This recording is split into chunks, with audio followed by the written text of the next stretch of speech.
Ginpili kita sang Ginoo hindi tungod sang aton kaalam, abilidad o kung gahom, apang tungod sang iyang gugma kag iyang plano sa aton nga kita mangin iya sa walay katapusan.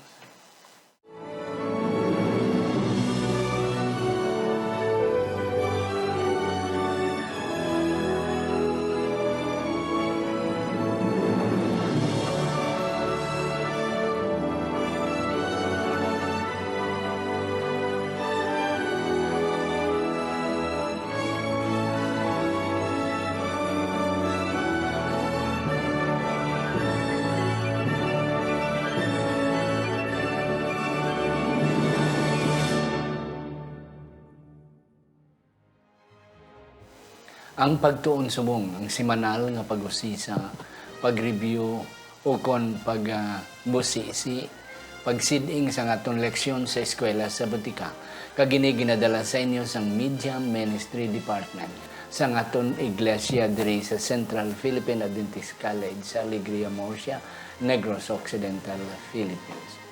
Ako si Pastor Luisito Tomado, kag sa siningatihon, ako nagapasalamat mga kauturan nga ari ang akong duwa ka mga bisita sa masunson aton ni sila na kita Andre, kag salamat nga ilagin baton liwat ang akong invitasyon sa pag-upod sa akong mga kauturan sa pagsaysay sa aton nga leksyon sa sini nga semana, Covenant Law, leksyon 8 para sa Mayo 15 tubtob Mayo 22. Ang akon nga unay pakilala sa inyo si Sir Ellis Gold Sunico, ang aton nga system developer. Siya ang in charge ang aton nga mga program may tungod sa mga computer kag mga gadgets, mga kauturan, kag siya man ang in charge ang aton tanan nga mga pamaagi diri sa sulod sang aton nga campus.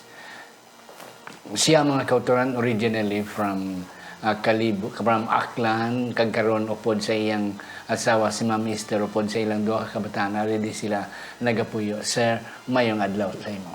Mayong adlaw man, Pastor. Salamat sa imong invitasyon sa liwat. Ari kita tanan.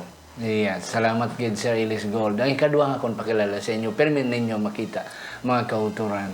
Kag ako confident nga ari siya sa akon nga tupod, nga tupad kay nakaibalugid ko mga kauturan nga may ara gid sa iya nga i-share sa aton. Labi na gid sining aton nga leksyon is about covenant and about the law. Ang aton nga professor sa New Testament diri sa CPC School of Theology teach sa Greek and sometimes teach man sa Hebrew and mga related subjects mga kauturan. Wala sang iban si Pastor Francis Duroy. Pastor, mayong adlaw sa imo. Mayong adlaw, Pastor. Kag sa aton man mga kauturan nga nagasunod sa aton nga programa, salamat sa inyong padayon nga pagtuon upod sa amon. Yes. Gentlemen, salamat gid sa inyo nga pag-accept sini nga invitasyon. Sa hindi pa kita pangamuyo and eventually Sir Sunico magabasa.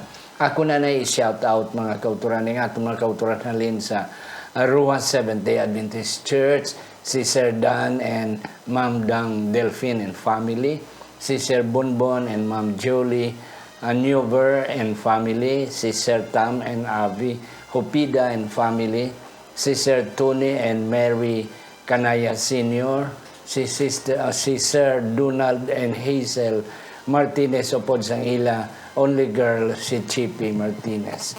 Akon man ginatamyaw ang iban pa nga wala na akon matamyaw dira sa Ruas, kabay pa nga ang Dios magapakamayo sa aton. Akon man ginatamyaw si Pastor and Mrs. Oliver Isler, ang ilang church pastor.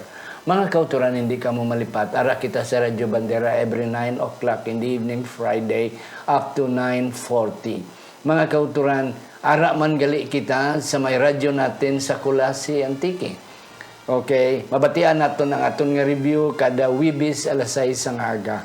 So kamo nga mga taga Antique, Northern Antique, kabay pa nga inyo ini i-avail nga klases ang programa. Radyo natin hinubaan every Saturday morning, and of course maintain naton mga kauturan ang aton nga Radio Hope Radio sa Southern Mindanao sa General Santos every Saturday Sabbath morning. Kabay pa nga ang Diyos magapakamayo sa aton.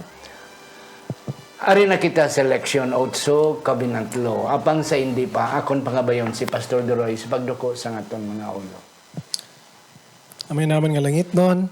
Salamat sa imong nga matutom nga paghigugma kag pagpalangga sa amon sa pagtipig sa mga kabuhi kag siningation Ginoo nagapangayo kami sa imong presensya sa imong balang espiritu nga magatoy-toy sa amon agud nga amo giniini nga masaysay sing sibo ang mga kamatuoran nga halin sa mga pulong sa mga manugpalamati namon kag mga kauturan kag mga abiyan. Salamat sa pagsabat sa pangamuyo. Patawara kami sa mga sala sa ngalan ni Jesus. Amen. Amen. Thank you, Pastor Duroy. Yes, sir. Ilis Gold.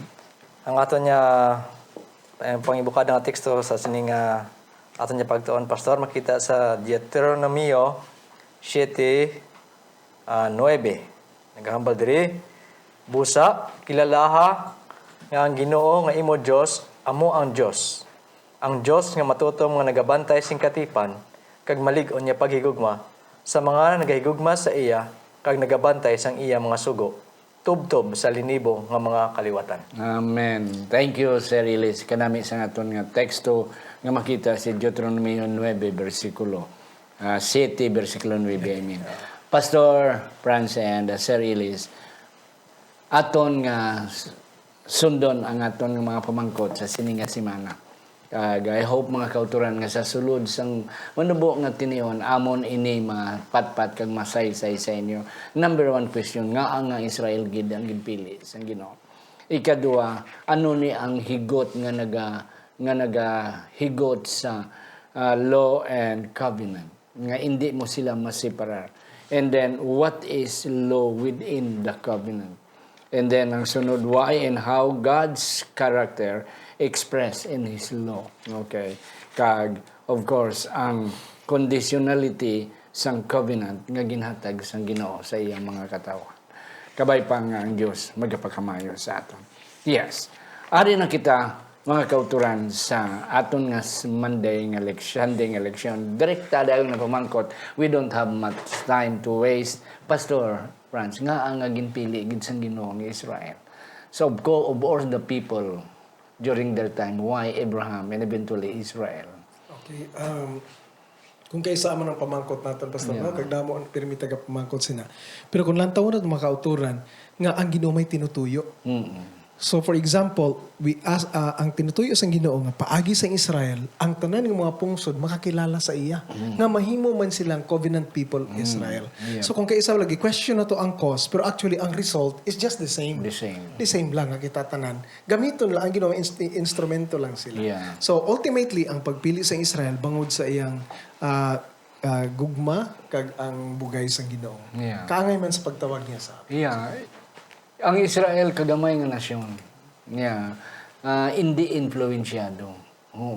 And then hindi gid man sila dako yet why God choose them.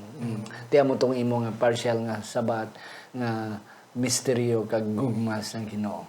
Sir Ilis, anong imo matugda sa sining pamangkot? Amo man gid na pastor ang ginambal diri sa aton eleksyon no nga pinaka reason gid is hindi nato matungkad kung ano gid ang mga factor nga ginkonsidera sa Ginoo nga ginpili niya ang Israelinon. Pero sa sinanga tayo pastor kung ang pamangkot lang is ang pagpili sang Israelinon, siguro sa akon niya may dugang dira, akon niya paghangop is kay tungod nga ang Ginoo matutom sa iyang promesa sa kay Abraham pa hasta sa kay Isaac. So sa sininga panahon hiningay rasyon ini nagbunga na sa nasyon sang Israel. So ang promesa gid sang Ginoo matutom. Salamat mga kauturan. Sa aton pa nagapaingpahangop sa aton mga kauturan. Nga ang Israel wala ginpili sang Ginoo tungod qualified sila. Tungod they deserve to be chosen. Di ko naton na i-apply sa aton personal, wala gin sang tako sa aton. Iyat salamat mga kauturan nga kita ginbaton sang Ginoo. Ang nakita lang sang Ginoo sa Israel noon nga magamit sila sang Ginoo. Amo man na sa aton mga kauturan. Nakita sang Ginoo nga hindi kita maalam gid, hindi gid kita influensyado, wala gid kita sang dako nga manggad nga makabuyok, makapa ano sa mga katawhan, but nakita sang Ginoo ang aton availability kag ang aton potential nga magamit niya for His purpose. Another pastor nga ginpili for what purpose? And that's the next question I think.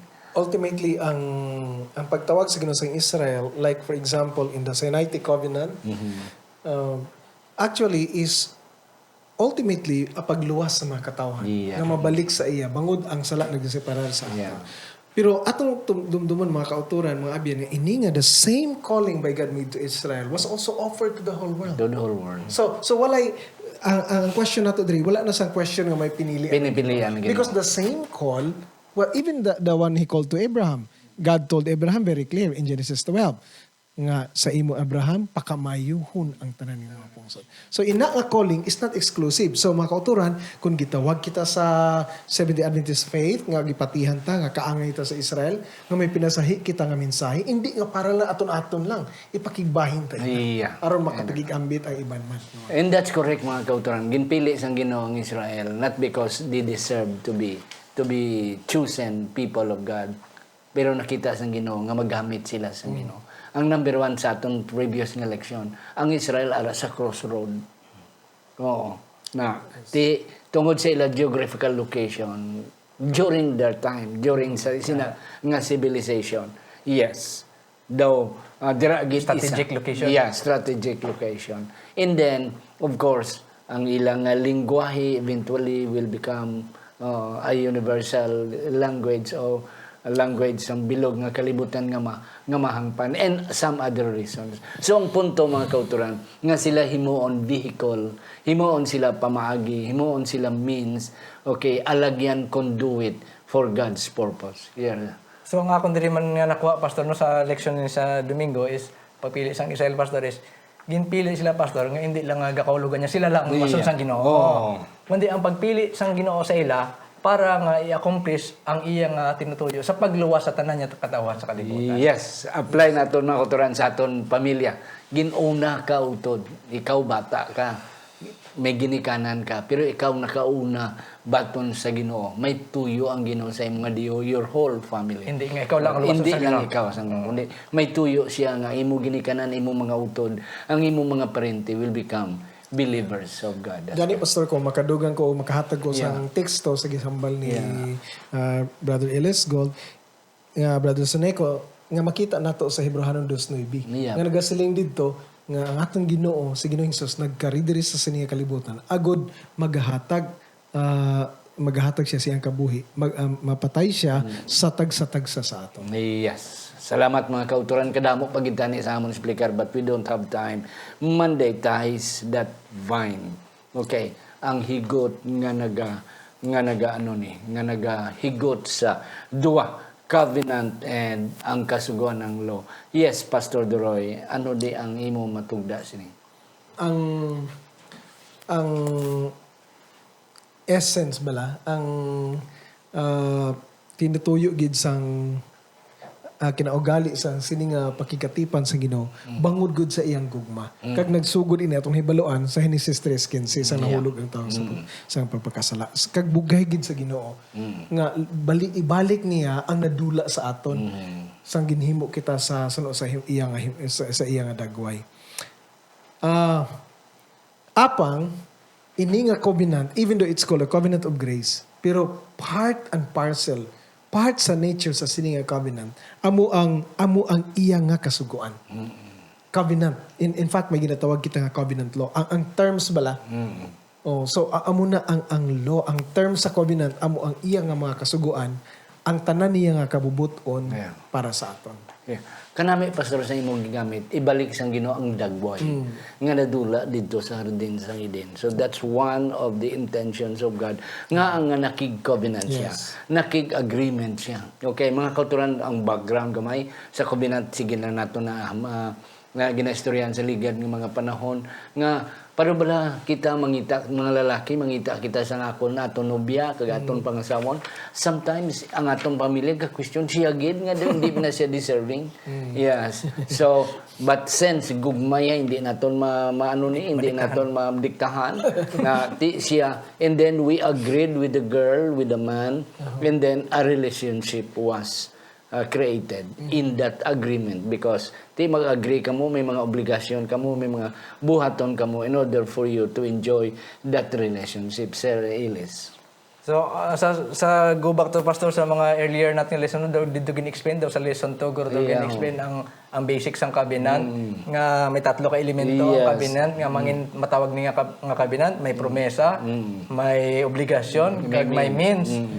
So, sa subong pastor, may aram kita nga mga MOU, Memorandum of Understanding, Memorandum of MOA, may contract. Part gid sina pastor, ang terms and condition, kung ano ang obligasyon sa kada isa. So, amo ni siya ang gabahin sa inyo nga duha, ang terms and condition, hindi lang nga ang promesa, kundi nga ang mga terms and condition nga dapat i-comply sa kada party. So, amo ni siya ang law diri pastor, ang iyang role nga law sa sini nga covenant. And that would lead us sa atong Tuesday election, law within the covenant. Yes, Sir Doroy. Ano ang relasyon sinang law within the covenant? Paano ina siya ma-effect? Agud tong ang covenant will function as it is. Madamo sa mga unfortunately daw makasusubo nga damo sa mga Kristiyano nagapati nga ang bag-o nga covenant sa New Testament wala na kasuguan. Pero dako ini nga sala makatuna sa yup ni siya kay dako nga tama kay sa atong nahambalan. For example diri sa Deuteronomy 4:13 nagasilinggid ang Ginoo nga ang iyang covenant nga even my covenant, even the 10 commandments. Bangod nga ang kasuguan amo na siya ang mangin pamaagi nga ang atong relasyon sa Ginoo maangot kita magapabilin sa sina nga relasyon kag matigayon mahimihimo ang mga pagpakamaayo nga ginsaad sa Ginoo sa mga tawo nga nagkikatipan sa iya nagigugma sa iya. And that's correct, Pastor. Nga once we have an agreement with somebody, may ara gigita yang buluhaton. Nga we have to keep. Ti amo na ang kwanti ang Genesis, Exodus 19:5 and 6. If you will keep my commandments, okay, you will become like this peculiar people, so forth and on. So, ina nga klase sang agreement, may ara gid kita nga responsibility. Even just to simply yes. Day, maupod ka sa akon, day, ako bahala sa imo. Kung hindi ka maupod, wala no? Wala sing agreement metabo. Pero kung magupod ka sa iya, and then believe nga siya ang tanan maghimo para sa imo, then you will both enjoy together. Nga bisan ang isa mo magastos ang tanan iya, but at least you will enjoy together. Rather than ikaw lang isa magasto-gasto sa imong kwarta, kaon-kaon ka lang sa karinderiya, ikaw lang isa, you will not enjoy life. Yes, sir. Ilis. Yeah. Ako lang pastor nga may share diri sa sining nga bahin sa ating lesson. Ako lang simple ka daw layman nga understanding ning madugang ko sa inyo. Nga ako yung pagkahangop pastor sa ini nga covenant ang katipan dito sa Jeremiah ang kato sa mga previous lesson tagyapon Jeremiah 33, 31, 34 ngang handom sang Ginoo sa aton nga pagkatipan siya kay tagaan niya kita sang bag-o nga matagi pusoon bag-o nga kabuhi. So it means ako niya pagkahangop pastor ang promesa sang Ginoo is that He will give us a new life, a godly life. So amo nang pinaka-goal sang sining nga pagkikabinet kay amo tong hambal ni pastor nga ibalik niya ang aton nga the lost image of God sa aton nga. So ang kabayan sini pastor diri sa pamaagi sina sa pagbalik sa sina nga goal is ini nga law which is kung sa paglantaw ko pastor amo man actually ang pinaka goal sang covenant is godliness. So mapakita ta godlikeness. So mapakita ta pastor mabalaan ta nga natuman ang ina nga covenant pastor kung kita nga mga nakipagkatipan sa iya makita ang ina nga makinaiya pastor. Kag amo ina ang kasuguan mismo sa ang Ginoo. Yes, pastor. Madugan ako Doc kung i-simplify ta ini nga katipan bala pagikatipan especially in the New Covenant context kasi nasiling ko damo ang mga tao nga daw allergy sila bala sa di sila allergy sa covenant pero allergy sila sa ginatawag nga kasuguan kanang term nga why ginila na intindihan with due respect nga hindi man ipaghukom sa ila pero amo nang kamatuoran why ginila na intindihan ang ginatawag nga covenant sa simple pastor like kita diri may mga asawa naman kita pwede bala na pastor nga for example hambalon ako subong nga gabi hambalon ako ang ako asawa day hindi na ko nimo pagbutan ha kung pagusto ko so magkatukos mi manguyab ka lain manguyab ka o ano bala nakaibang mga babae pwede bala ina anong matabo sa imong akong covenant sa akong misis sang ginkasal kami siya man for example ang babae man ang asawa man and that's correct guba so and then number 2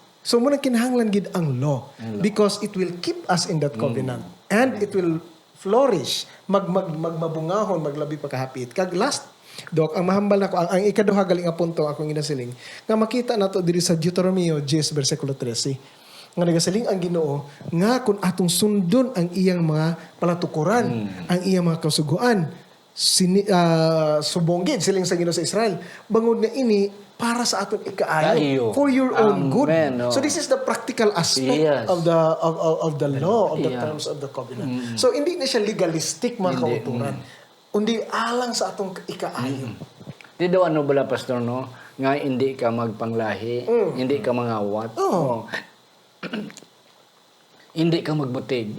And some other laws, especially in the Ten Commandments.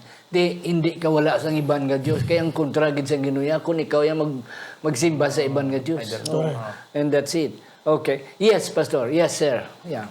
Ang ako diri pastor nga na ano no, kay napamisaran pastor sa pagtuon ko sa nga leksyon is that kadamuan or labi na gid sa akon pastor kung kisa ang aton niya gusto lang is ang promesa sang Ginoo sa kabinan. Pero hindi kita gusto pastor sang proseso, sang aton nga obligasyon. Yes. Aton responsibility. Aton share. Kaya it takes a process pastor eh. Yeah. Kag mabudlay eh, kag against sa aton nga will against na sa aton nga nature pastor nga nahulog sa pagpakasala. So amo na akong kisa nga hindi kita ayon sa kasuguan kay nga kontra sa aton nga kinaiya nga hulog sa pagpakasala. Yeah. Pero actually amo na pinaka-goal sang Ginoo mo nga malisok kita sa kabuhi sang pagpakasala. Tama. Pakadto sa kabuhi nga madyos nun. Yeah. Yes, sir. Amo na ang dako nga problema diha, Dok, mga kauturan. Kay ang iban sa gisiling ni Brother Soneco nga luyag lang kita no nga Makaagi. ang sa blessing lang. Blessing. Pero ang term sa covenant nga himuon ta pagbato na to sini because this is by faith. Yeah. This is by faith, no? Ang matabo is amo ni siya ang dako na siya nga problema kay ini ni siya pwede. Nga bangod nga ang kasuguan kag hindi lang na siya ang Ten Commandments bangod nga ang the word law in its broadest sense is the Torah, the Torah. instruction. Yes, go ahead, Pastor. Instruction. Amo na ako nisunod mo ang kotse mo about Torah. Amo na siya nga ang kasuguan, ang law of the covenant or ang term sa covenant, amo na siya mga pamaagi nga ang Ginoo makahimo sa pagbuo sa tanan nato nga sa iyang pagpakamaayo. Yeah. So di pwede nga blessing lang aton nga di na nato mabagawat. Kay amo man to siya ang means, wala man ang pamaagi. Yeah. Wala man ang means bala. Wala man ang Okay. Isa pagid, Pastor, no? You see, ang Israel is a covenanted nation. O mayara sila agreement. Kag sa aton leksyon kay na sa Monday, sa Sunday, may tuyo ang Ginoo sa ila. Nga they will become a peculiar people. Yes. Nga sila ang talanawon. Correct. Ti ang Torah, Pastor, hindi lang kay Ten Commandments. Correct. It includes civil, Yes. civic, political, and religious. So gusto gid sang Ginoo nga ang all aspect of Israelites' life, civil man na siya, Correct. okay, religious man na siya, okay, social kag agriculture, dala yes, pa. agriculture. Nga pinasaigid sila ya. That's why siling sang Ginoo, that's why ang mga kabataan gagmay pa sila, they are being taught about the Torah, how to be obedient, how to be so forth and on, so that nga magdalag ko sila, they will become showcase. Amo gina peculiar gid ya. Ti hindi naton magkuha ang law, ang Torah, okay, in general, ang Torah, the principle of Torah, sa covenant, sa agreement. Kaya that is part gidya sa agreement nga, if you will just follow the Torah, the instruction of your parents, you will become a conduit. Mahimo nyo gid ang inyong nga buluhaton. Yes, so that's the purpose. Yes, kadto kita, stability of God's law, sir. Ilis go. May pamangkot-pakutan ni Pastor. Yes, Pero yes, sige go lang ahead. kay limitado ato niya oras. Yes. So, ako Pastor, personally Pastor, may struggle ako mo sa ako niya pagkahangop sa ato niya doktrina sa kaluwasan Pastor. Yep. Always ang struggle mabatian ko sa mga discussion ko sa mga sermon Pastor. Kung ano gid ang kabahin sang kasuguan sa ato niya kaluwasan. Kay sa masami ang ato magiging ang ato niya kaluwasan pinagi lamang sa bugay sa pagi sa pagtuo. Yes. Pero amo na diri Pastor sa siningat pagtuon daw amat-amat ako gakasanagan. Yes, Ano ang amen. kabahin sang In fact, it's the same. ano ang kabahin sang kaluwasan? In fact, sang kasugasan it's ng this, kaluwasan? as I see it, Doc, and Brother Soneco, it's just the same in the Old Testament. Because ang pakikatipan sang Ginoo, ang like for example, ang key dira is the covenant with Abraham. Yeah. Anong gihimo ni Abraham? Just by faith. Ang Ginoo nagpakita sa Sinai, just by faith nga batunon nila. Dayon, because of that faith, they are in a covenant relationship, gipahayag sa Ginoo ang iyang kabubuton, ang iyang will, nga amo ina ang kasuguan. Salmo 40 versikulo 8, nga ang kasuguan sang Ginoo, ang iyang mga pagtudlo, ang iyang mga palatukuran, amo ang iyang kabubuton. Amen. Agud mahimot ang special na people. So, that is our response. Yep. Giluwas ta sa Ginoo by faith, agud mangin special gid kita, dapat mapakita nato na in a practical way. Yes, sir. Honestly, Sir. Pastor, kay hindi ko ma-deny, Pastor, kay I have that kind of amo na nga mentalidad sang una, Pastor. Nga ga-struggle ka kay daw na brought up ka ba lang kinahanglan maghimo ka sa mayo, magtuman ka sang kasugan. Yep. Agod nga may kaluwasan ka. So ina Pastor nga panghuna-huna daw ara pagid may mga remains pagid mo. Yep. So diri daw ga-struggle ka, Pastor, pag-reconcile. Yeah, kung yeah, paano ang kaluwasan niya. Kung ginluwas kita sang bugay kag pinaagi sa pagtuo, nga amahi tuman pa kita sang Yes. kasuguan. Amo Pastor, ang dapat Yes, maklaruhan ginambal kay na ni Sir, ni Pastor Frances, nga isa sa mga plano sang Ginoo nga mabalik ang lost image, ang nadula. Ti paano mabalik nimo ang nadula nga image kung ang imong kabuhi layo sa kabuhi sa manluluwas. Yeah, that's why amo na siling sang Ginoo, kung inyo lang tumanon, hindi na para sa akon, pareha na sa inyong kayo. Oh, because I have a purpose. Correct. I have chosen you not for nothing. But I have chosen you because I have a purpose for you. Nga ikabuhi nyo, ini nga tanan nga mga palatukuran, ini nga mga prinsipyo, including the 10 Commandments, so that the lost image will be reflected in you. And quickly, Doc, if I can say, if we accept the covenant, Yeah. pero dili na tumanon ang terms nga atong nahibaloan nga mo ang kasuguan, which is inseparable with the covenant. Ang pamangkot ra, Doc, ano ang kinalainta sa mga wala gabaton sa covenant? And that's correct. That's Kaya pareho really, lang din kita. pareho lamang Kaya kita. pag gusto lang, Mo. kabuhi lang ta sa pagkasala. Oh. Yeah. So, why kinalain? Wala kinalain. Tama lang, hindi ta ma-bless sa Ginoo, hindi ta niya magamit ng instrument. So, Sir Ellis, hindi nga maluwas kita, pinagid sa aton Correct. nga pagano. But aton resulta na sang aton nga gin-redeem bala kita, ginkuha, ginbutang liwat ang image, ang dagway sang Ginoo sa aton. Nga hindi kita mangin pareho sa iba. That's why may isa ka pamangkot sa akon, nga pastor nga hindi ka mo magkaon sini. Oo nga gasimba ka mo Sabado. Tisiling ko because we are children of God. Correct. Oo. We are not the children of the world, nga pagusto lang sila. But since we are called by God and we are His children, we have to follow Him because He said, when you love me, keep these things. Okay. And yes, Sir Iles. Ari lang, Pastor, kay gusto ko ni ma-explain pardon ni Pastor, basahon ko niyang Yeah. daw amo gid yung nakakuha sa akon sang ining sentence diri, Pastor. Yeah. Sa Go ahead. His law, ang Yeah. law sang Ginoo. Basahan ko lang sa English, Pastor. Yeah. The expression of His will is thus the constitution of His government. Butang balon, Pastor, nga kung ang iyagali amo no pinaka-konstitusyon. Yeah. Kung Pilipino ka, Pastor, sunod Yeah. ka sa konstitusyon Oo, sa sa Philippines. Philippines. So kung hindi ka, kung foreigner ka, Pastor, alien ka, you Pwede are ka not within hindi. the jurisdiction Yeah. sa law sang Ginoo. Sang Pilipinas. In other words, you are not part of the republic. The kingdom of In God. biblical, you are not part of God's kingdom. Ay, God's government, God's So, kingdom. amo na. Nga muna gani nga. Ti kung hindi kita Pilipino, hindi kita magpati sa Philippine Constitution. But since we are Filipinos, we are bound to obey the Constitution. And then, in a Constitution, Pastor, may positive and negative. You see, ang aton positive dira, amo na sa aton nga law within the covenant. Ang positive dira, nga ang Constitution, may obligasyon sa aton nga Pilipinos. Kag kita man, may obligasyon sa aton Constitution.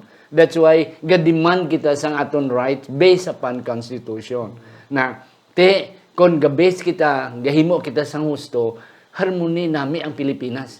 Pero kung magsupa kita sa Constitution sa Pilipinas, may civil war, may away, so forth, and on. Kaya mo man na sa Ginoo mga kauturan, nga ang law, may negative nga aspect, nga kung imo supakon, gubagid ka. Pero kung imo sundon, the positive is that you will be happy living within the kingdom of God. Yes, Pastor. Ang nakita nato rin, Pastor, no? Quickly, sa madali lang, nga ang teolohiya kag ang pagtuluhan o kung pag-intindi sa Biblia nga ang New Testament, in fact the word New Testament kana word Testament actually that is covenant in the original if you really trace that, no. Sa Latin lang nagwa na siya asasta nagabot sa English, pero ang punto dira is that kung lantaw naton ang Exodus 19 bersikulo 5, parihagid kay nagasiling ang Ginoo kay Abraham nga Abraham keep my statutes, my commandments, okay? My instructions. So si Abraham, ano ang siling sa atong Ginoo sa John? Very clear. If you are my disciples, if you will keep my commandment, you will keep my commands. And then klaro, if you love me, keep my commandments. As I have kept my Father's commandments. So pareho gid siya pastor. Yes, My terms. mga utudoy nagkikita sa panahon, sorry lang gid. I will ask Sir Ellis Gold sa iyang last word, including aton Thursday nga leksyon. Salamat pastor no. Nagabot na sa aton nya katapusan manahi pagid ani kung may sugpon pagid. Gani. So diri pastor ako nya na nakuha diri pastor is that naghambal diri nga ang katipan is hindi lang unconditional, kundi conditional. So ako nya pag-intindi pastor, ang katipan pastor, ang covenant is both conditional kag unconditional. Diri ako diri nga note, I could say that the offer is conditional. Sang covenant. Ang Ginoo willing gid makipag-covenant sa kada isa sa aton. Wala na sa condition pastor. Yeah. Pero ang aton niya pagdawat, ang aton niya pag-covenant siya, dira na may condition. There is a terms and conditions. That's why the word if. May if dira. Yes, Pastor Doroy, last word nimo Pastor. So, nga if kun bangod nga while ang covenant is a covenant of grace, ultimately it is a covenant of love. And it is God's love that will save us from sin. Ang love, pastor, di mo gud siya mamilit. So, siling sa Biblia, we love God because He loves us. He first loved He us. first loved So, ang atong pag-keep sa law is just a loving response and service sa dako nga gugma sa Ginoo. Kagin offer siya na sa aton ti amo nang word nga if eh. Yeah. Nga kung nimo batunon ti you will be blessed pag kung hindi ti sorry lang. But it is given to everyone. Mga kauturan, sorry lang gid why gud namo masay-say guro pero aton dumdumon mga kauturan nga kita ginpili sa Ginoo not because nga kita deserving the same as Israel. Ginpili kita niya tungod may plano sa aton. Kag ina nga plano niya nga ang iyang image nga na-base sa iyang karakter. Mga amo na ang na-base sa iyang nga kasuguan napulo kasugo. Ang napulo kasugo is an expression of God's character. Dira naton makita kag kabay pa nga ina nga lost image nga nadula dito sa Arden sang Eden mabalik sa aton by way nga makita nila sang katawhan nga kita matinumanon sa iyang mga kasuguan. Kabay pa ang Diyos magapakamayo sa aton. Aton iduko aton mga ulo. Maluluyon kalangito namon nga Amay. Salamat gid sang imo pagpakigupod sa amon nga diskusyon kabay karon kabay pa Ginoo nga himun-an nimo sang balaan nga espiritu nga ang nagapalamati Ginoo makahangob hindi gid guro sa amon nga eksplikasyon apang sa bulig sang balaan nga espiritu mahangpan nila kag magpangalipay kami sa pagpuyo kag sa pagsupot sining kamaturan tubtub gid sa imong kodong pagbalik sa ngalan ni Ginoong Hesus nga amon manunubos. Amen. Wow.